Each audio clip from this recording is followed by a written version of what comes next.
Subscribe now and press the bell icon. Never miss an update. नमस्कार साथियों, स्वागत करता हूं एक बार फिर से इस YouTube चैनल पर। साथियों 12th RBSc साइकोलॉजी में क्लास नंबर ये 3 है। देखिए मित्रों, आज पढ़ने वाले हैं जो बुद्धि का आकलन है वो किस प्रकार किया जाता है, सामयिक बुद्धि के बारे में पढ़ने वाले हैं और जो बुद्धि के जो परीक्षण हैं उसको भी आज पढ़ने वाले हैं। तो बहुत शानदार टॉपिक है साथियों। मानसिक आयु, वास्तविक आयु, तैतिक आयु, इन चीज़ों के बारे में आपने पहले भी सुना होगा। सुबह 9 बजे हिंदी का वर्णमाला का टेस्ट लिया जाएगा, ज़रूर अटेंड करें। बहुत ही शानदार नए प्रश्न आपको इसमें देखने को मिल जाएंगे। तो चलिए शुरू करते हैं इस क्लास को। मित्रों, बुद्धि के आकलन की अगर बात करें तो इन्होंने व्यक्ति की आयु को मनोवैज्ञानिकों ने 2 भागों में बांटा है कि आयु व्यक्ति की 2 प्रकार होती है। एक तो होती है तैतिक आयु, जिसको क्रोनोलॉजिकल एज भी कहते हैं, और दूसरी होती है मानसिक आयु, जिसको मेंटल एज भी कहते हैं। तो मैं इसको डायरेक्टली आपको समझा दूंगा। देखिए, जो तैतिक आयु है वो व्यक्ति की वास्तविक आयु होती है। कौन सी आयु होती है? वास्तविक, मतलब जब से व्यक्ति का जन्म होता है तब से लेकर के आज तक वो जितने वर्ष का वो हुआ है वो उसकी तैतिक आयु कहलाती है। और देखिए, कई व्यक्तियों का जो दिमाग है छोटे बच्चों की तरह होता है, कई छोटे बच्चे हैं जो वयस्कों की तरह उनका दिमाग हो जाता है, तो उनकी जो मानसिक क्षमता होती है वो उसकी मानसिक आयु कहलाती है। साथियों देखिए, यहाँ पर व्यक्ति के जन्म से लेकर आज तक के समय को तो तैतिक आयु कहा जाता है। इसे व्यक्ति की वास्तविक आयु भी कहा जाता है, जो जन्म के दिन से आरंभ हो जाती है। तो तैतिक आयु या वास्तविक आयु, जो व्यक्ति की रियल उम्र है वो ही तैतिक आयु है। दूसरा है मित्रों मानसिक आयु।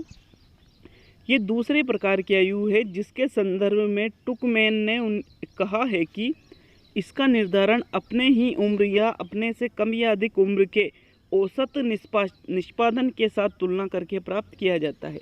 कि जो अपनी उम्र के लोग हैं या फिर अपने से कम उम्र के या फिर अपने से ज़्यादा उम्र के जो लोग हैं वो किसी कार्य को किस तरीके से कितनी जल्दी सीख पाते हैं या कर पाते हैं। अगर हम भी वैसे कर लेते हैं तो उस आधार पे हमारे कार्य को देखते हुए हमारी मानसिक आयु निकाली जाती है। मित्रों, अगर मानसिक आयु वास्तविक आयु से कम है तो व्यक्ति की बुद्धि को मंद समझा जाता है। आपकी मानसिक आयु वास्तविक आयु से कम होती है तो आप मतलब मंद बुद्धि रखते हो।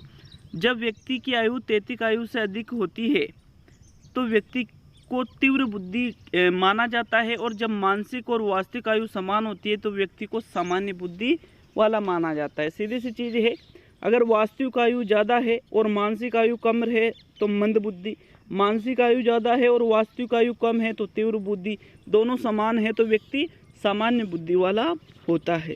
मित्रों, किस प्रकार आप बुद्धिलब्धि के सूत्र से बुद्धिलब्धि ज्ञात कर सकते हो वो भी देख लेते हैं। इन्होंने बुद्धिलब्धि का सूत्र दिया है। मानसिक आयु ऊपर लिखा जाता है, वास्तविक आयु नीचे लिखा जाता है और इंटू 100 कर दिया जाता है। जो वास्तविक आयु है यहाँ पर तैतिक आयु भी आप लिख सकते हो। क्या लिख सकते हो? तैतिक आयु, जो रियलिटी आपकी जो एज होती है। साथियों, इसके बाद पढ़ेंगे बुद्धि परीक्षणों का प्रयोग करके कि बुद्धि परीक्षणों का क्या क्या प्रयोग है। साथियों, वैसे तो बहुत सारे प्रयोग हैं लेकिन जो यहाँ पर दे रखे हैं उनको ही हम पढ़ने वाले हैं। मित्रों, बुद्धि परीक्षणों का प्रयोग मानसिक अस्पताल या उपचार गृहों में नैदानिक मूल्यांकन करने तथा शोध कार्यों में मनोवैज्ञानिकों द्वारा किया जा सकता है। कि जो मेंटल हॉस्पिटल रहते हैं उनका वहाँ पर भी, या फिर जहाँ पर उपचार किया जाता है वहाँ पर भी बुद्धि परीक्षणों का प्रयोग कर सकते हैं। बुद्धि को मापने हेतु वैयक्तिक बुद्धि परीक्षण जैसे स्टैनफोर्ड बिनेट बुद्धि परीक्षण, ये एक वैयक्तिक बुद्धि परीक्षण है। वेस्लर मापनी, गुड एनफ हेरिस ड्राइंग परीक्षण आदि का अधिक प्रयोग किया जाता है। आधुनिक मनोवैज्ञानिकों के अनुसार बुद्धि परीक्षणों की प्रमुख उपयोगिताएं निम्नांकित है। क्या क्या उपयोगिताएं हैं ये इन्होंने बताई है। देखिए, सामान्य बौद्धिक स्तर का आकलन पहला है। सामान्य बौद्धिक स्तर का आकलन बुद्धि परीक्षणों की स्पष्ट उपयोगिता को दर्शाता है। मनोवैज्ञानिकों के अनुसार बुद्धि परीक्षणों का प्रयोग करते हुए व्यक्ति के वर्तमान अंतः शक्ति को ज्ञात कर और उसे आधार रेखा मानकर उसकी वर्तमान उपलब्धियों का मूल्यांकन किया जाता है और इसकी मदद से व्यक्ति की समस्याओं के बारे में प्राकल्पना बनाई जा सकती है। तो साथियों, जो सामान्य बौद्धिक स्तर का मापन किया जाता है वो किसके माध्यम से किया जाता है? तो साथियों, जो सामान्य बौद्धिक स्तर का आकलन या मापन किया जाता है वो किसके माध्यम से किया जाता है? बौद्धिक परीक्षणों के माध्यम से किया जाता है। ये ज्ञात कर लिया जाता है कि व्यक्ति कितनी बुद्धि रखता है, किस बुद्धि लब्धि तक वो ज्ञान रखता है। इस प्रकार ये सभी चीज़ें बुद्धि लब्धि के आधार पर होती है। दूसरा इसका उपयोग इन्होंने बताया है शैक्षिक सफलता का पूर्व कथन, मतलब कि व्यक्ति शिक्षा के क्षेत्र में कितना सफल होगा, भविष्य में जाकर के वो कितनी आगे जाएगा, ये भी भविष्यवाणी आप बुद्धि परीक्षणों के आधार पर कर सकते हो। जैसे छात्रों की शैक्षिक सफलता के बारे में पूर्व कथन करने हेतु कई सारे बुद्धि परीक्षण जैसे स्टैनफोर्ड विनय परीक्षण, वेसलर मापनी आदि का प्रयोग किया जाता है। मित्रों, संप्रत्यात्मक रूप से समरूप न होने के बाद भी बुद्धि परीक्षण के प्राप्तांकों एवं स्कूल के शैक्षिक निष्पादन के बीच घनिष्ठ धनात्मक सही संबंध है। अतः यह देखा गया है कि यदि बौद्धिक क्षमता का स्तर उच्च है तो उसके फलस्वरूप शैक्षिक निष्पादन का स्तर भी ऊंचा होगा, परंतु अगर ऐसा नहीं होता है तो मनोवैज्ञानिक इस अंतर को समझने हेतु इसकी प्राकल्पना बनाकर इसका अध्ययन करते हैं। देखिए मित्रों, शैक्षिक सफलता का पूर्व कथन सीधा सा मतलब ये है कि अगर किसी व्यक्ति की बुद्धि लब्धि ज़्यादा होगी तो वो शिक्षा के क्षेत्र में उतना ही ज़्यादा सफल होगा। लेकिन अगर ऐसा नहीं होता है कि अगर बुद्धि लब्धि भी ज़्यादा है फिर भी वो शिक्षा के क्षेत्र में सफल नहीं हो पा रहा है, तो फिर उसका जो प्राकल्पना बनाकर उसका अध्ययन किया जाएगा कि आखिर क्या कारण है कि इसकी बुद्धि लब्धि अच्छी होने के बाद भी ये शिक्षा के क्षेत्र में सफल नहीं हो पा रहा है। ठीक है, तो ये है शैक्षिक सफलता का पूर्व कथन। ये बुद्धि परीक्षणों का शिक्षा के क्षेत्र में उपयोग है। मित्रों, अब टॉपिक डाल लीजिए आप सांवेगिक बुद्धि, जिसको आप इमोशनल इंटेलिजेंस भी कहते हो। मित्रों, सांवेगिक बुद्धि बहुत ही महत्वपूर्ण टॉपिक है, बहुत ही ज़्यादा महत्वपूर्ण। यहाँ पर सामान्य तौर पर आपने इसका एक नाम सुना होगा सामान्य सांवेगिक बुद्धि में, डेनियल गोलमैन। लेकिन डेनियल गोलमैन के अलावा सेलोवी और मेयर का भी बहुत इंपॉर्टेंट नाम है। तो कहाँ पर कौन सा आपको टिक करना है, किसको सही करना है, वो भी मैं आपको इस वीडियो में बताने वाला हूँ। मित्रों, सांवेगिक बुद्धि सामान्य तौर पर यह कहा जाता है कि व्यक्ति की बुद्धि लब्धि उसकी सफलताओं और उपलब्धियों का आधार होती है। जैसे जितनी अधिक बुद्धि लब्धि व्यक्ति की होती है उतनी ही अधिक व्यक्ति की उपलब्धियां होती है। पर वर्तमान में हुए आधुनिक शोधों से यह साबित हो गया है कि व्यक्ति के जीवन की सफलताओं का केवल 20% कारण बुद्धि लब्धि है, बाकी 80% कारण व्यक्ति की सांवेगिक बुद्धि होती है। देखिए मित्रों, यहाँ पर इन्होंने साफ कहा है कि जो वर्तमान में शोध हुए हैं उनसे इन्होंने स्पष्ट कर दिया है कि व्यक्ति जो सफल होता है जीवन में उसमें 20% उसकी बुद्धि लब्धि का योगदान होता है और 80% उसकी जो सांवेगिक बुद्धि होती है, इमोशनल इंटेलिजेंस जो होती है, वो उसके लिए उत्तरदायी मानी जाती है। ऐसा इनका मानना है। ठीक है, तो याद रखिए, नॉर्मली अगर क्वेश्चन आता है तो व्यक्ति का जो वास्तविक जीवन में जो सफलता अर्जित करता है उसमें बुद्धि लब्धि कितने प्रतिशत योगदान देती है, तो 20%, और सांवेगिक बुद्धि कितना प्रतिशत योगदान देती है, 80%। ठीक है मित्रों, देखिए अमेरिकी मनोवैज्ञानिक सेलोवी और मेयर, बहुत इंपॉर्टेंट नाम आता है इनका, तो नोट करके लिखिए। सेलोवी और मेयर ने 1990 में सांवेगिक बुद्धि पद का प्रतिपादन किया, तो नोट करके लिखिए मित्रों।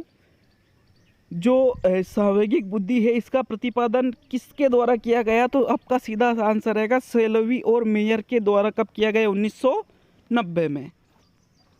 इसका तात्पर्य जीवन के सांवेगिक पहलुओं से संबंध क्षमताओं के एकीकरण से होता है। सांवेगिक बुद्धि को सामाजिक बुद्धि का एक प्रकार माना गया है। कुछ मनोवैज्ञानिकों की परिभाषाएं निम्नलिखित है। सबसे पहले परिभाषा मेयर और सेलोवी की ही दी गई है। मित्रों, इन्होंने कहा है संवेगों को प्रत्यक्ष करने की क्षमता, संवेग के प्रति पहुंच बनाने एवं उसे उत्पन्न करने की क्षमता, ताकि चिंतन में मदद हो सके।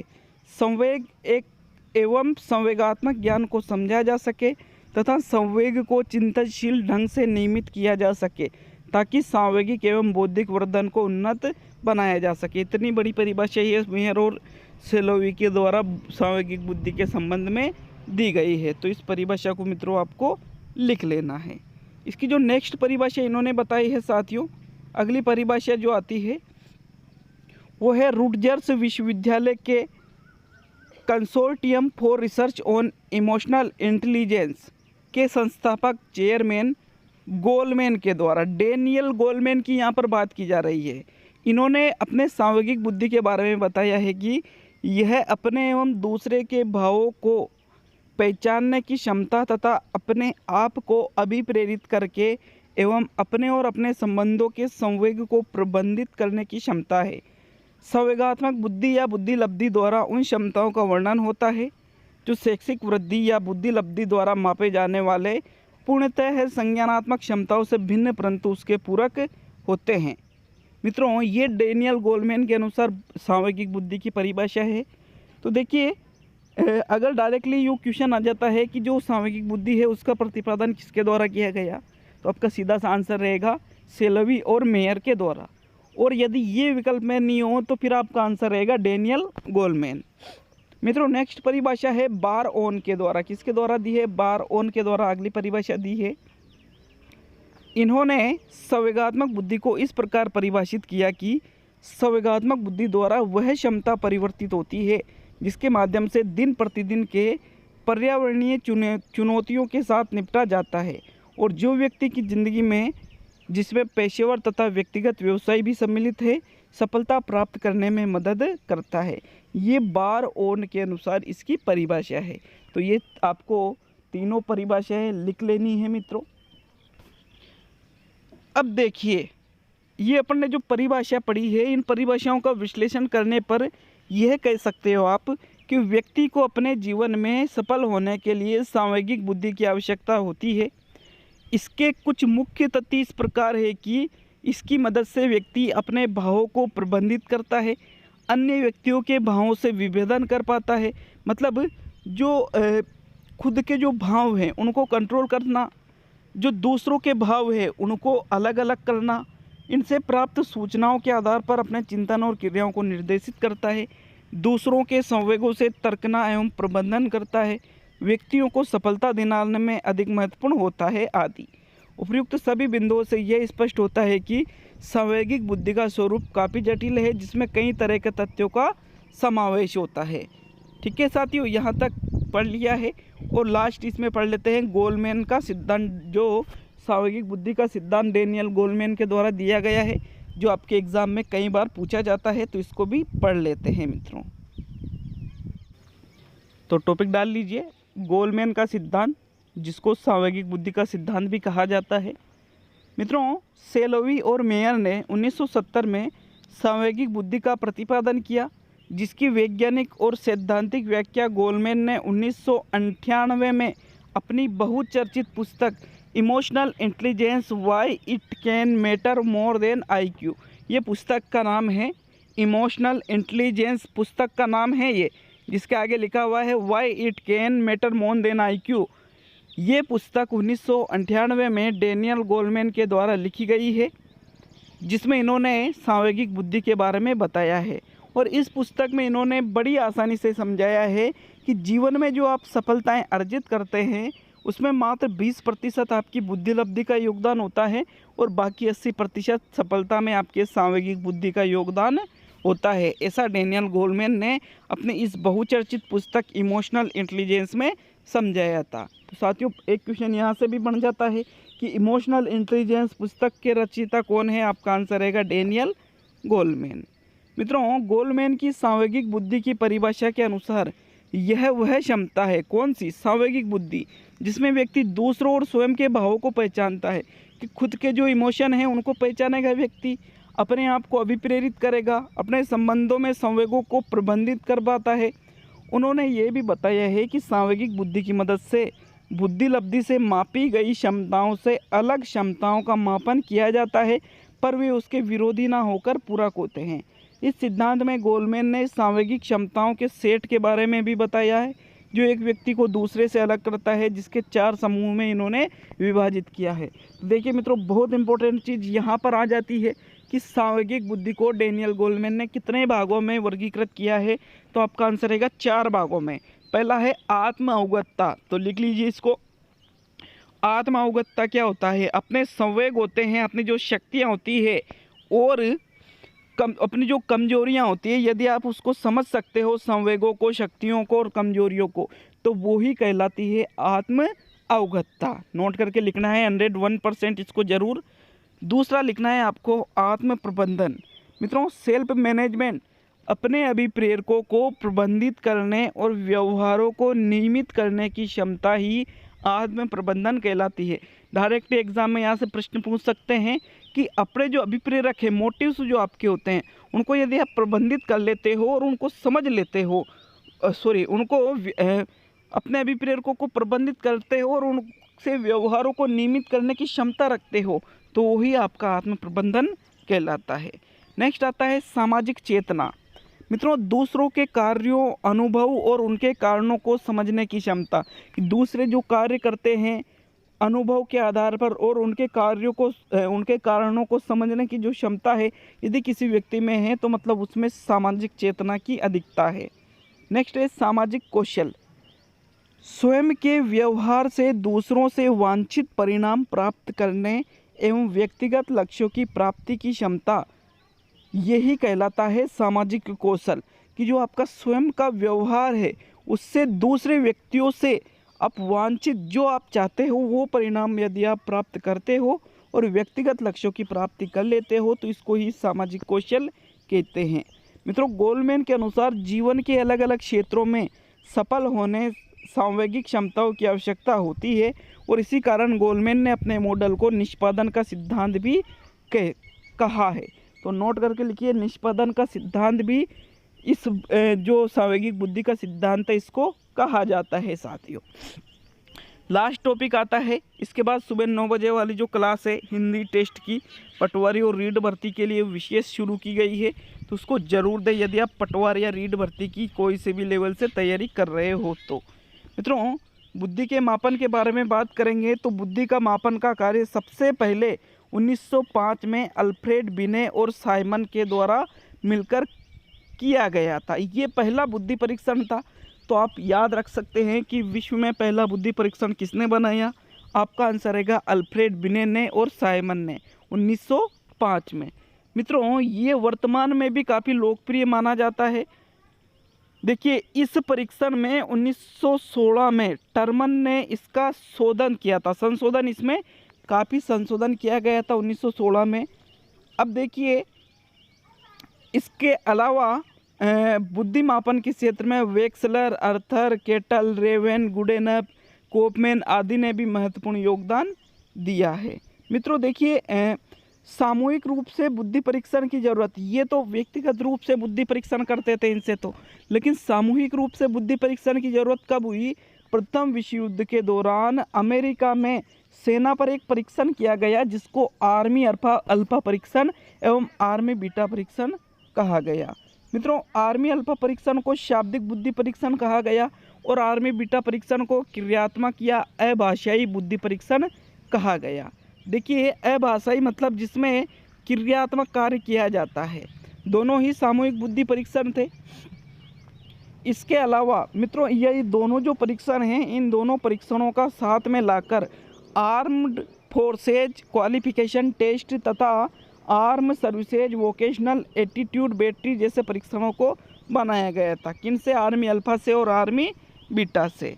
मित्रों, इन सभी बातों से यह ज्ञात होता है कि अलग अलग बुद्धि परीक्षणों से बुद्धि को मापा जाता है, जिनमें कुछ परीक्षणों का स्वरूप तो शाब्दिक होता है, अर्थात जिनके एकांशों निर्देश में लिखित भाषा का प्रयोग होता है, और कुछ ऐसे भी है जिनमें लिखित भाषा का प्रयोग नहीं किया जाता है।